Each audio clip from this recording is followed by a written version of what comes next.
Shalom saudara dan saudari sekalian, di tengah dunia yang penuh mencabar pada hari ini, hanya doa mengubah segala sesuatu.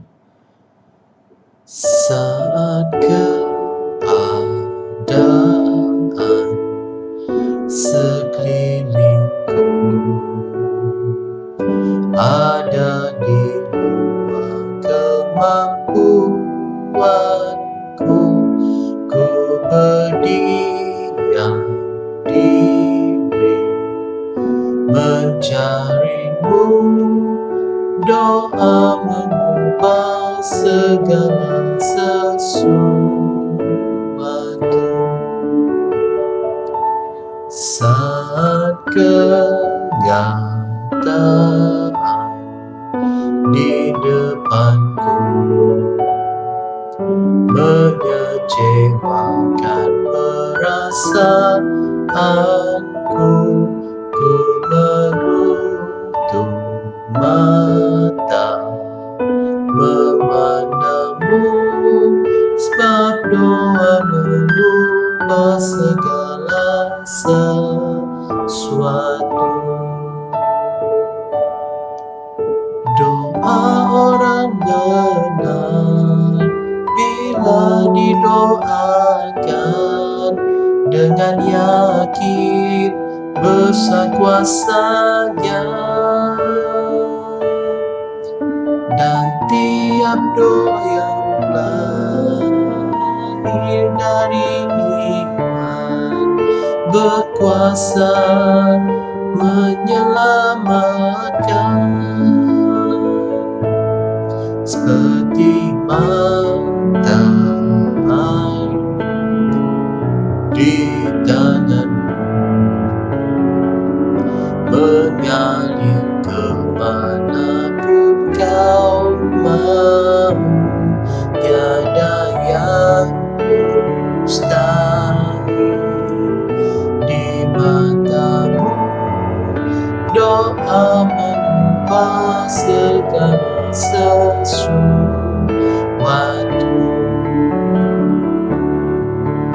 Doa orang benar bila didoakan dengan yakin besar kuasanya, dan tiap doa lahir dari iman berkuasa menyelamatkan, seperti mata air di tanganmu mengalir kemanapun kau mau. Tiada yang mustahil di matamu. Doa mengubah segala sesuatu.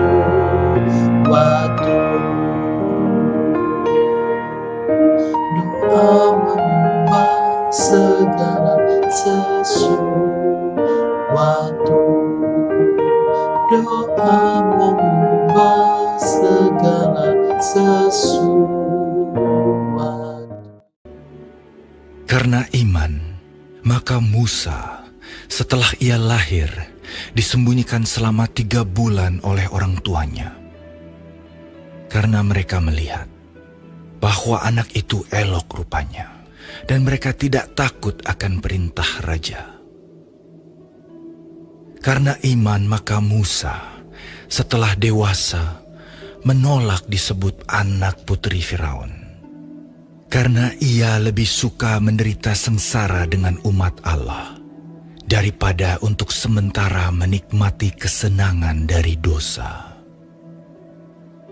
Ia menganggap penghinaan karena Kristus sebagai kekayaan yang lebih besar daripada semua harta Mesir, sebab pandangannya ia arahkan kepada upah. Karena iman, maka ia telah meninggalkan Mesir dengan tidak takut akan murka raja. Ia bertahan sama seperti ia melihat apa yang tidak kelihatan. Karena iman, maka ia mengadakan Paskah dan pemercikan darah, supaya pembinasa anak-anak sulung jangan menyentuh mereka. Karena iman, maka mereka telah melintasi Laut Merah sama seperti melintasi tanah kering. Sedangkan orang-orang Mesir tenggelam ketika mereka mencobanya juga. Karena iman, maka runtuhlah tembok-tembok Yeriko setelah kota itu dikelilingi 7 hari lamanya. Karena iman, maka Rahab, perempuan sundal itu, tidak turut binasa bersama-sama dengan orang-orang durhaka, karena ia telah menyambut pengintai-pengintai itu dengan baik. Ya, memang benar. Doa mengubah segala sesuatu. Tema renungan pagi pada hari ini yaitu iman yang unik bukan antik.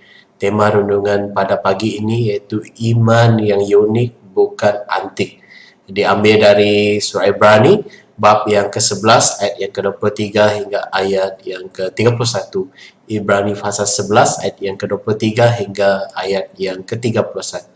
Saudara dan saudari sekalian, saya ingin mengimbas kenangan Anda, mengingatkan Anda kembali kepada zaman Anda masih kecil, maupun remaja, maupun saat Anda dewasa kini, Anda pergi ke sebuah tempat ini yang sangat popular oleh kerana ada sesuatu di dalamnya mempunyai nilai yang begitu penting, nilai yang begitu mahal dan nilai yang begitu tinggi dalam sebuah bangunan itu, iaitu yang bernama museum. Ya, saya pasti Anda pernah pergi ke museum. Di sana ada banyak benda yang antik ataupun unik.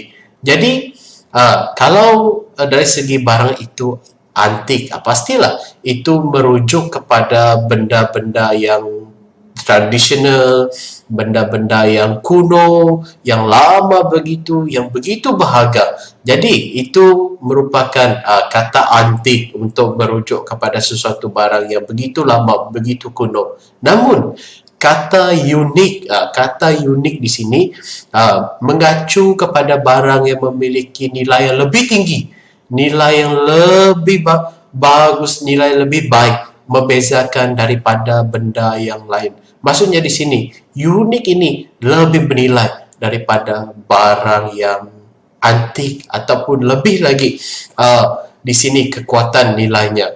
Jadi di sini, saudara dan saudari sekalian, perbezaan antik dan unik ini, kalau dari segi iman kita, harus kita juga sama ada iman kita ini jenis yang antik ataupun jenis yang unik. Jadi kalau kita melihat surah Ibrani pada pagi ini membahas tentang keunikan iman kita, bukan keantikan iman kita. Membahas tentang keunikan iman kita dan bukan keantikan iman kita. Jadi ia menguraikan dengan melihat sejarah bangsa Israel dalam perjalanan iman mereka dalam mengikuti panggilan Allah. Jadi penulis surah Ibrani ini dia sangat teliti mencermati peristiwa pemeliharaan Allah atas Musa yang diselamatkan daripada pembunuhan terhadap anak laki-laki. Kalau kita melihat dalam sejarah dalam perjanjian lama, jadi Allah menyelamatkan Musa daripada pembunuhan terhadap anak lelaki Israel kerana iman ibunya, kalau kita melihat di ayat yang ke-23.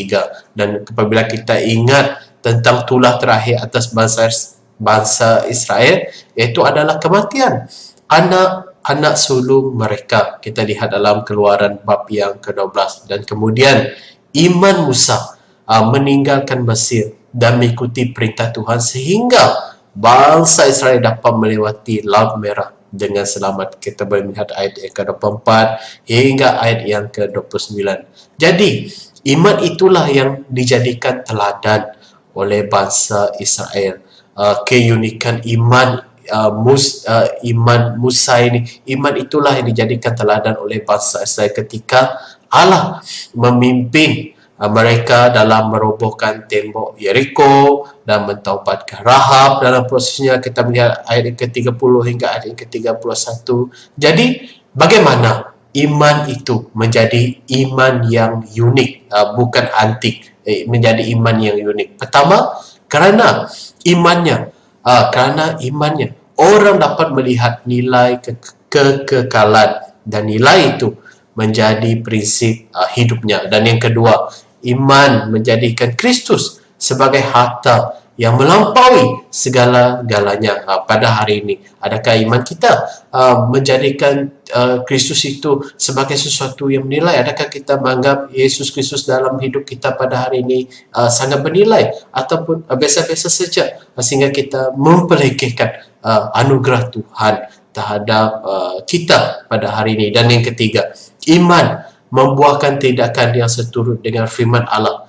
Jadi iman seseorang itu dikatakan unik, saudara-saudari, kerana menghasilkan ketaatan kepada Allah yang benar. Dan dari segi perilaku, dari segi tindakan, iman yang unik tadi memuliakan Allah, bukan mengkufuri Allah. Jadi serta iman yang unik ini membawa orang kepada keselamatan dan pertobatan, bukan menjadi batu sandungan, tetapi menjadi saluran berkat, menyatakan kasih Allah kepada orang di dunia ini. Jadi iman inilah yang kita perlukan, iman yang unik, yang memampukan kita untuk taat dan setia kepada Tuhan di tengah dunia masa kini. Jadi bukan iman yang antik kerana berasal daripada dulu-dulu. Kita punya bapa saya Kristian, lalu saya Kristian. Ini nenek moyang saya Kristian, saya Kristian. Oh, ini iman yang antik. Kita mewarisi iman, kita mewarisi. Tetapi jika kita sendiri meletakkan Tuhan, meletakkan iman kita di dalam Tuhan, itu iman yang sangat unik. Jadi sungguh keliru, saudara dan saudari sekalian, bila kita meletakkan manusia sebagai pusat iman kita, kerana iman sejati hanya ada di dalam Allah yang kita kenal melalui anaknya, yaitu Yesus Kristus. Jadi karya Allah mengubahkan hidup orang yang percaya maupun tidak percaya. Jadi sehingga keselamatannya itu nyata. Jadi siapakah Anda mengalami karya Allah yang mampu membawa Anda makin dekat kepadanya? Amin.